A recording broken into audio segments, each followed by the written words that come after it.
नमस्कार, छत्तीसगढ़ प्रसिद्ध समाचार जैसे आप तक से मैं प्रमोद पांडे। बीते एक महीने से अपनी मांगों को लेकर प्रदर्शन कर रहे संविदा कर्मचारियों ने आज एक और बड़ी रैली करने का फैसला किया है। इस रैली को संविदा कर्मचारी ने माई औ पीला रैली का नाम दिया है। इस रैली में सभी संविदा कर्मचारी महिलाओं और बच्चों के साथ मिलकर प्रदर्शन करेंगे। छत्तीसगढ़ के दुर्ग जिले में एक युवक की हत्या कर शव को जलाने का मामला सामने आया है। घटना रसमड़ा हाईवे से लगे एक मंदिर के पास की है। यहाँ एक युवक का जलता हुआ शव मिला।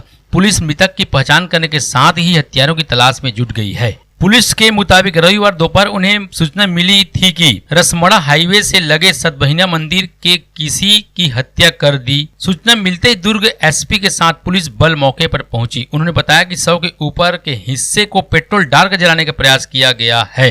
पास ही एक लावारिस बाइक भी खड़ी हुई मिली है। पुलिस की जांच में पाया गया कि आरोपियों ने युवक की हत्या मंदिर के त्रिशूल से की है। आरोपी ने त्रिशूल से पहले उनके सीना पर वार किया। जब वो लहूलुहान होकर जमीन पर गिरा तो फिर सीने में वार किया गया। पुलिस जब मौके पर पहुंची तो त्रिशूल शव के सीने में घुसा हुआ मिला। इसके बाद आरोपियों ने हत्या के बाद उसकी पहचान छिपाने के लिए जमीन पर लकड़ी का पट्टा रखा, उसके ऊपर शव को रख दिया, फिर बाइक से पेट्रोल निकालकर उसको जला दिया। कोरबा जिले में जमीन विवाद के चलते बड़े भाई ने छोटे भाई की हत्या कर दी। ग्राम पंचायत दर्री में रविवार को आरोपी ने बेटे के साथ मिलकर छोटे भाई पर टांगी से वार कर दिया।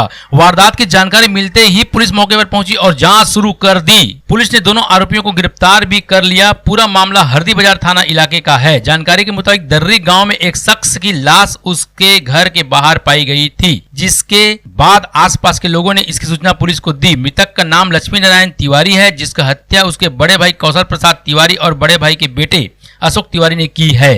जांजगीर चांपा जिले में एक युवती दुष्कर्म और ब्लैकमेलिंग का शिकार हो गई। आरोपी और युवती की दोस्ती फेसबुक के जरिए हुई थी। दोस्ती बढ़ने के बाद आरोपी ने शारीरिक संबंध बनाते हुए फोटो वीडियो बना लिए, जिसके बाद वह युवती को ब्लैकमेल करने लगा। शिकायत के बाद पुलिस ने आरोपी को गिरफ्तार कर लिया है। मामला सिटी कोतवाली जांजगीर थाना क्षेत्र का है। जानकारी के मुताबिक 24 साल की युवती की दोस्ती यूपी के कुशीनगर निवासी निलय खरवाल से हुई थी। 2021 में दोनों फेसबुक के जरिए दोस्त बने और धीरे धीरे बात बढ़ने लगी। दोनों के बीच प्रेम प्रसंग भी हुआ। आरोपी निलय युवती से मिलने 3-4 बार जांजगीर भी आया था। इसी बीच 2022 में आरोपी ने युवती को जांजगीर के एक होटल में मिलने बुलाया, जहां उसने प्यार और शादी का झांसा देकर शारीरिक संबंध बनाया। इसी दौरान आरोपी ने युवती का अश्लील वीडियो बना लिया। एक महीने से परेशान होकर युवती ने मामले की जानकारी परिजन को दी। फिर परिजन के साथ मिलकर 20 जुलाई थाने में शिकायत की गई थी। पुलिस आरोपियों के खिलाफ रेप का केस दर्ज किया था। इसके बाद पुलिस ने आरोपी की तलाश शुरू कर दी। आरोपी की गिरफ्तारी के लिए पुलिस ने एक टीम बनाकर उत्तर प्रदेश भेजी, जहां आरोपी के मोबाइल लोकेशन के आधार पर उसे कुशीनगर जिले के तुर्क गांव से पकड़ लिया। आरोपी से सख्ती से पूछताछ करने पर उसने अपना जुर्म भी कबूल कर लिया है।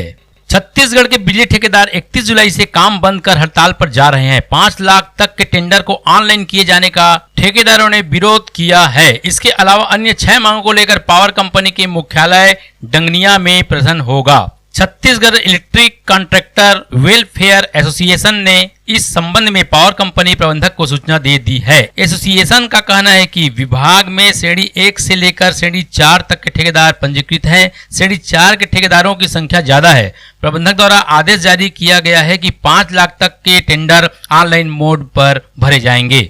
एसोसिएशन ने यह भी बताया कि श्रेणी 4 के ठेकेदार 5 लाख तक की सीमा वाले टेंडर पर ही आश्रित है। इससे ठेकेदारों के सामने भुखमरी की समस्या उत्पन्न हो जाएगी। इसी तरह फंड व्यवस्था, बिल भुगतान, एसडी रिफंड समेत अन्य समस्याओं से ठेकेदारों को जूझना पड़ रहा है।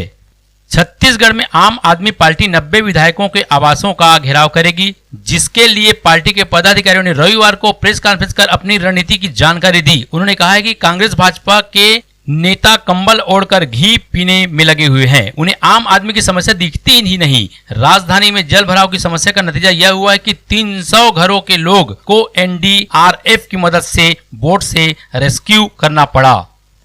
रेल हादसों के बाद रेलवे बोर्ड ने रनिंग स्टॉप के लिए 9 घंटे से ज्यादा ड्यूटी पर पाबंदी लगा दी है।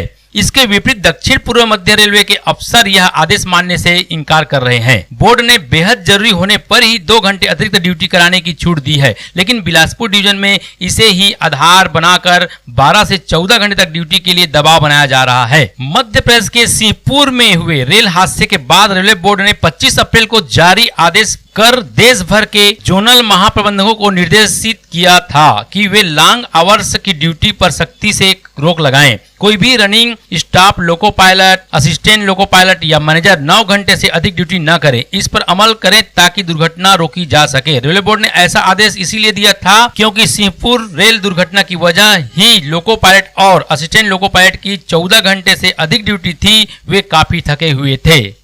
बिलासपुर शहर के कटियापारा में रविवार की रात घर के सामने गाली गलौज करने को लेकर जांजगीर में पदस्थ पुलिसकर्मी और स्थानीय लोगों का विवाद हो गया। इसके बाद दोनों पक्षों में जमकर मारपीट हुई। सिटी कोतवाली टीआई प्रदीप आर्य का कहना है कि फिलहाल पीड़ित को एमएलसी कराने के लिए अस्पताल भेजा गया है और मामले में एफआईआर दर्ज करने की प्रक्रिया चल रही है। जांजगीर में पदस्थ पुलिसकर्मी प्रकाश दुबे का कटियापारा में मकान है। यहाँ ही साहिल केवट का भी घर है। कुछ दिनों पहले प्रकाश और साहिल के बीच घर के सामने गाली गलौज करने को लेकर विवाद भी हुआ था, जिसकी शिकायत प्रकाश ने सिटी कोतवाली थाने में की थी। पुलिस ने एफआईआर दर्ज की थी। इसके बाद से यहां रहने वाले 2 पक्षों में आपसी रंजिश का माहौल था। रविवार को एक बार फिर यहां इसी तरह की स्थिति बनी और पुलिसकर्मी प्रकाश ने यहां रहने वाले साहिल के साथ मारपीट कर दी। इसकी शिकायत सिटी कोतवाली थाने में की गई है। कोरबा जिले में बीमार होने पर 9 दंपत्ति डॉक्टर के बजाय बैगा के पास पहुंच गए। जहां इलाज कराने के चक्कर में उनकी हालत बिगड़ी तो परिजन ने उन्हें अस्पताल में दाखिल कराया गया, जहां पत्नी की मौत हो गई। वहीं पति का उपचार जारी है। उरगा थाना क्षेत्र में एक नवविवाहित की संदिग्ध परिस्थिति में हुई मौत। परिजन के मुताबिक नवविवाहित के बीमार होने पर 9 दंपत्ति गांव के बैगा के पास इलाज कराने पहुंच गए थे। बैगा ने इलाज के नाम पर दंपत्ति को जड़ी बूटी वाली दवा खिला दी। दवाई के असर से सुधार आने के बजाय उल्टे 9 दंपत्ति की सेहत बिगड़ गई। परिजन ने उन्हें शहर के निजी अस्पताल में भर्ती कराया, जहां इलाज के दौरान पत्नी की मौत हो गई। पति का इलाज जारी है। कहर महर संगीत कला मंच कोरबा द्वारा महान पार्श्व गायक मोहम्मद रफी की 43वीं पुण्यतिथि पर निहारिका टाकीज के समीप डॉक्टर राजेंद्र प्रसाद नगर फेस 1 दशहरा मैदान में स्थित क्षमता विकास केंद्र में शाम 7 बजे से संगीत संध्या का आयोजन किया गया है, जहां लाइव ऑर्केस्ट्रा के माध्यम से कलाकारों द्वारा रफी साहब के गाए हुए गीतों को प्रस्तुत कर उन्हें श्रद्धांजलि दी जाएगी।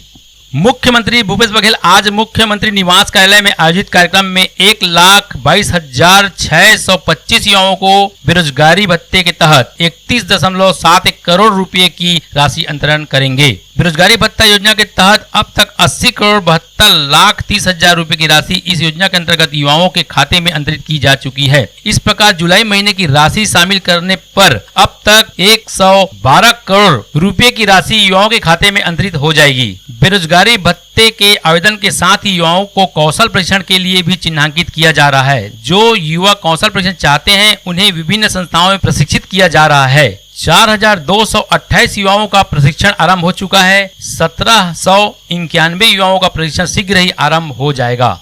रायगढ़ जिले के नवापाली गांव में एक मानसिक रूप से बीमार युवक ने फावड़ा मारकर 12 साल के बच्चे की हत्या कर दी। बताया जा रहा है कि बच्चा गांव में खेल रहा था। इसी दौरान युवक वहां पर आया और उसने फावड़ा उठाकर बच्चे पर ताबड़तोड़ वार कर दिया, जिससे मौके पर ही बच्चे की मौत हो गई। मृतक बच्चे का नाम सूर्यकांत चौहान है। वह नवापाली गाँव का ही रहने वाला है। घटना के बाद आसपास के लोगों ने पागल युवक को पकड़ा और पुलिस को सूचित किया। बताया जा रहा है कि आरोपी युवक सिकुल भटली गाँव का रहने वाला है और उसकी मानसिक स्थिति ठीक नहीं है। घटना के बाद पुलिस ने आरोपी युवक को गिरफ्तार कर लिया है। शव को पीएम के लिए भेजा गया है। पुलिस मामले की जांच कर रही है। पत्थल गांव का किलकिलेश्वर धाम के समीप मांड नदी के निकट पर सेल्फी लेने के दौरान ऋषभ नाम का एक स्कूली छात्र पानी के तेज बहाव में बह गया। मौके पर उपस्थित इस छात्र के दोस्तों ने ऋषभ को बचाने का भी काफी प्रयास किया, लेकिन उन्हें सफलता नहीं मिली। दरअसल किलकिलेश्वर धाम में आज सावन सोमवार से पहले ही श्रद्धालुओं की भीड़ मांड नदी से जल उठाने के लिए पहुंच गई थी। इस वजह से स्कूली छात्र मांड निकट की ओर चले गए थे। यहाँ पर पानी की निकासी वाले स्थान पर सेल्फी लेने के दौरान यह हादसा घटित हो गया। इस हादसे की सूचना मिलते ही किलकिलेश्वर धाम में उपस्थित तैराकों ने मांड नदी में एनीकट के आसपास तलाश की, लेकिन उन्हें भी कोई सफलता नहीं मिली। सड़क पर दिख रहे मवेशियों को पहुंचा रहे हैं गोठान। जांजगीर चांपा जिला पंचायत मुख्य कार्यपालन अधिकारी डॉक्टर ज्योति पटेल ने जनपद पंचायत सीईओ के साथ ही सभी सचिव को पत्र लिखकर निर्देशित किया गया था। निर्देश का पालन करते हुए मुख्य मार्ग से मवेशियों को गोठान में पहुंचाया जाए।